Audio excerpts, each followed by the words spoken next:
Next discussion के लिए जो हमारे पास टॉपिक है वो है थर्मोकपल। अब हम इसको डिस्कस करेंगे। ये 1821 में, ईयर 1821 में थॉमसन सीबेक ने एक एक्सपेरिमेंट परफॉर्म किया to study relation between 1821 Thomson Seebeck perform an experiment to study relation between heat and electricity। अब यहाँ पे देखें, क्वेश्चन है कि वो एक्सपेरिमेंट था क्या जो स्टडी किया गया हीट एंड इलेक्ट्रिसिटी के रिलेशन को स्टडी करने के लिए। इसके लिए देखें, उस एक्सपेरिमेंट को अगर हम डिस्कस करें तो बेसिकली कुछ इस तरह से था। इस एक्सपेरिमेंट के लिए उसने यूँ किया कि उसने दो वायर्स ली, जिसको मैं डिफरेंट कलर से शो कर रहा हूँ। देखें, एक वायर इस तरह से ग्रीन कलर में मैंने शो कर दी, और एक और सेकंड वायर उसने जो यहाँ पर ली उसको मैं ब्लैक कलर से यहाँ शो कर रहा हूँ, यूँ और इस तरीके से यूँ। और इनके दरमियान में एक गैल्वेनोमीटर लगा दिया फॉर डिटेक्शन ऑफ करंट। ये जो भी इसमें अगर करंट डिटेक्ट होती है तो इसे, तो अगर आप देखें तो दो जंक्शन बन गए। एक को आप कहते हैं जंक्शन ए, इसको मैं जंक्शन ए, इसको हम कह देते हैं जंक्शन ए, और इसको हम कह देते हैं जंक्शन बी। ये दो जंक्शन बन गए। अब उसने यूँ किया कि ये जंक्शन जो हैं ए एंड बी, जंक्शन ए को उसने जंक्शन बी को कोल्ड टेम्परेचर पे रखा, यानी लो टेम्परेचर पे रखा, जबकि जंक्शन ए को उसने जो है वो ये हॉट है, हाई टेम्परेचर पे रखा। ये दो जंक्शन, और ये कोल्ड और वो हॉट। ये तो जब एक टर्मिनल को उसने हॉट किया और एक, अब देखिए ये दो जंक्शन बन रहे हैं। एक जंक्शन को जो कोल्ड है इसको हम कहते हैं मेजरिंग जंक्शन, इसका नाम है मेजरिंग जंक्शन। और स्टूडेंट्स, ये दूसरा जो जंक्शन है इसको हम कहते हैं रीइंफोर्स जंक्शन। ये दो है, एक मेजरिंग जंक्शन है, एक रीइंफोर्स जंक्शन है।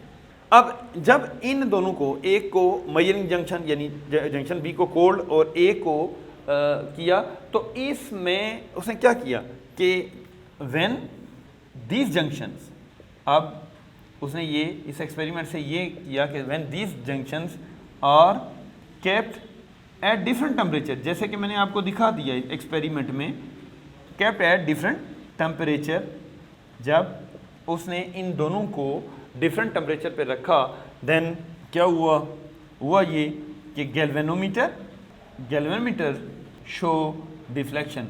और गैल्वेनोमीटर की डिफ्लेक्शन से क्या मुराद है कि कोई करंट इंड्यूस हो रही है, कोई ईएमएफ इंड्यूस हो रही है जो करंट का सबब बन रही है। और इसी को उसने क्या कहा, ये जो उसने कहा कि when these junctions are kept at different temperatures then galvanometer show deflection, it is called, अब इस फिनोमेना को उसने कहा इट इज कॉल्ड, उसने अपने नाम के साथ इसको कह दिया, जिसे हम कहते हैं, इसे कह दिया उसने सीबेक इफेक्ट। इसे क्या कह दिया? Seebeck effect. तो ये था स्टूडेंट्स सीबेक इफेक्ट, जिसके ऊपर कहा गया। अब देखें ज़रा, अब देखें कि हम इसका नाम हमने रखा थर्मोकपल। अब जैसे कि मैंने कह दिया कि जंक्शन भी टू जंक्शन है और टेम्परेचर भी टू हैं, two junctions are at two different temperatures, इसीलिए इसे थर्मोकपल कहा है। तो हम कहेंगे थर्मोकपल की डेफिनेशन क्या बनी कि इसको हम यूँ कहते हैं कि two junctions at two different temperature is called thermocouple. तो होप सो आपको समझ आ गई होगी कि हम इसे देखें, टू जंक्शंस हैं एंड टू डिफरेंट टेम्परेचर्स हैं, इस वजह से हम इसे थर्मोकपल कहते हैं। और इसको हम सेंसर ऑफ टेम्परेचर भी कहते हैं, इसे हम सेंसर ऑफ टेम्परेचर भी इसको नाम देते हैं।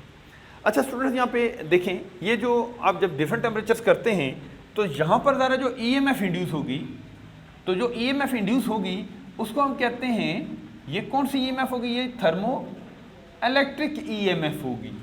ये जो इंड्यूस होगी EMF due to the difference of temperature, इसे कहेंगे थर्मो इलेक्ट्रिक ईएमएफ। आइंदा अगर मैं ये नाम यूज़ करूँ तो आप समझ जाइएगा कि ये thermo electric EMF temperature different, दो जंक्शन को डिफरेंट टेम्परेचर पे करने की वजह से है।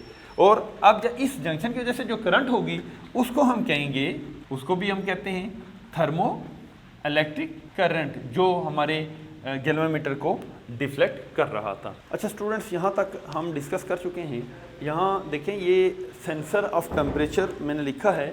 बेसिकली इसको हम कह सकते हैं ये सेंसर ऑफ मेजरिंग टेम्परेचर है ना, यानी इसको हम मेजरिंग टेम्परेचर को मेजर किया जा सकता है, ये सेंसर ऑफ मेजरिंग टेम्परेचर इसे कह सकते हैं। अब जो अभी आपने देखा कि हमने यहाँ पे एक्सप्लेन किया कि दो तरह की वायर्स हैं, डिफरेंट मेटल्स हैं जो कि हमने अटैच किए और एक को हॉट और एक को कोल्ड टेम्परेचर पे रखा, तो इससे क्या हुआ कि सी बैक इफेक्ट हुआ, यानी एक थर्मो इलेक्ट्रिक EMF इसमें जनरेट हुई। तो अब एक क्वेश्चन बनता है कि भाई ये वायर्स की टाइप्स क्या होंगी।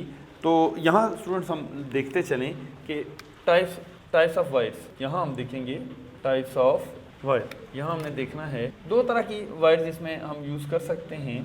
एक तो हम होंगे नोबल मेटल, वो अभी आपको बताता हूँ, नोबल मेटल्स इस्तेमाल करेंगे, और या बेस मेटल्स हम जो हैं वो यूज़ करेंगे। अब देखें कौन कौन से होते हैं नोबल मेटल्स। जैसे आप कह सकते हैं कि प्लाटिनम जो है वो नोबल मेटल है, इसी तरह से गोल्ड है, इसी तरह से सिल्वर है, और इसी तरह से हम कह सकते हैं इरिडियम है, etcetera. These are noble metals. अब इस तरह बेस मेटल्स कौन से होंगे। बेस मेटल्स जो हैं वो जैसे कॉपर जो है वो बेस मेटल है, इसी तरह से जिंक कह सकते हैं, आयरन कह सकते हैं आप, इसी तरह से आप निकल कह सकते हैं, निकल भी है, और इसी तरह से निकल कॉपर अलॉय भी हम इसको भी इसमें यूज़ कर सकते हैं। तो ये डिफरेंट तरह के मेटल्स हैं जो इस थर्मोकपल में यूज़ किए जाते हैं। एक वायर इन मेटल्स की, एक इनकी। लेकिन याद रखने की बात है, ये नोट रखिएगा कि ये ज़रूरी नहीं है कि ये हों, ये तो सिर्फ हम ज़्यादा जो इफ़ेक्ट देंगे उसके लिए होगा। लेकिन ये ट्रू है, हम कह सकते हैं कि remain true for all types of metallic wires. Metals की वायर, दो डिफरेंट मेटल्स की वायर जब भी कनेक्ट करके एक को हॉट जंक्शन एक को कोल्ड जंक्शन बनाएंगे तो थर्मोइलेक्ट्रिक EMF इंड्यूस होगी। लेकिन वो ये तो ज़रा हम इसको ज़्यादा इफेक्ट देगी लेस टेम्परेचर चेंज पे, इसलिए इनको हम यूज़ करते हैं। तो अदरवाइज़ कोई भी आप यूज़ करेंगे तो आपको फीडबैक इफेक्ट मिलेगा। अच्छा स्टूडेंट्स, नेक्स्ट जो है हम एक और आपकी दिलचस्पी के लिए बता देता हूँ कि ये टाइप्स इसकी कितनी होती हैं। टाइप्स बेसिकली डिफरेंट हैं। जैसे आप देखें तो इसे हम कहते हैं J टाइप है, इसी तरह से K टाइप है, E टाइप है, T टाइप है। ये बहुत सारी टाइप्स हैं जो कि बेसिकली इसकी टाइप्स कह लें कि हम किस तरह से बनाते हैं। एक तो range of temperature, come range का कम रेंज टेम्परेचर मेजर करना है, हाई रेंज टेम्परेचर मेजर करना है। ये इस तरह से इसकी डिफरेंट टाइप होंगी, और ये डिफरेंट मेटल्स इनमें से डिफरेंट कम्बिनेशन के साथ यूज़। क्योंकि ये हमारा सिलेबस का टॉपिक, इसलिए हम इसे डिटेल से नहीं डिस्कस कर रहे, बस जनरल आपकी इंटरेस्ट के लिए बता दिया है कि ये इस तरह से डिफरेंट टाइप्स के थर्मोकपल हम यूज़ कर सकते हैं। अब इनके यूजेस क्या हैं, अब हम देखते हैं कि हम इनको किस तरीके से यूज़ करेंगे। यहाँ देखें तो इसको भी हम रेज कर देते हैं। देखते हैं हम यूजेस, इसके यूजेस क्या है। पहली बात यह है कि ये यूज़ कहाँ होगा। ये हमें पता है कि it is used as temperature sensor. Temperature को सेंस करता है इन इंडस्ट्री के अंदर, जहाँ पे हाई टेम्परेचर या वेरी लो टेम्परेचर में मेजर करने होते हैं, वहाँ इसे हम as a temperature sensor use करेंगे। अच्छा, ये इसको प्रेफरेबली क्यों यूज़ करते हैं, ये क्वेश्चन हम पूछ सकते हैं। तो इसकी डिफरेंट रीज़न है कि थर्मोकपल में पहली बात तो ये है कि ये लो कॉस्ट है, ये चीप होते हैं, इतने एक्सपेंसिव नहीं है, लो कॉस्ट हैं, ये चीप हैं। फिर दूसरा, ये इजी टू यूज़ हैं, सिंप्लिसिटी की वजह से ये हम इस्तेमाल करते हैं, इंडस्ट्री में प्रेफरेबली इनको यूज़ करते हैं। और ये साइज़ में भी ये स्मॉल होते हैं, इनको हम यूज़ करते हैं। और इसी तरह से ये यूजेबल टेम्परेचर रेंज है, इनकी रेंज जो है वो यूजेबल टेम्परेचर रेंज है, इस वजह से हम इन्हें यूज़ करते हैं। अब स्टूडेंट्स, हम देखते हैं कि कि क्या क्या प्रॉपर्टीज़ हैं जो हमें डिफरेंट यूज़ करते जाएंगे, इसको हम देखेंगे प्रॉपर्टीज़। तो जैसा कि कुछ तो हम साथ साथ डिस्कस भी करते आए हैं। पहली बात तो ये है कि इसमें very small thermo electric EMF is induced जो कि मिली वोल्ट में होगी, पर ये डिग्री में होगी, पर every degree rise in temperature. Her degree rise in temperature पे बड़ी छोटी सी अमाउंट इसकी क्रिएट होगी जो कि मिली वोल्ट में होगी। अब इसी तरह से एक और बात जो इनमें हम देख सकते हैं वो क्या है कि ये जो है ये रिवर्सिबल है। सीबेक इफ़ेक्ट जो है ये रिवर्सिबल है, कह लें कि ये सीबेक इफ़ेक्ट इज़ रिवर्सिबल। इससे क्या मुराद है? अब देखें, हमने कहा था एक जंक्शन हॉट है और एक कोल्ड है।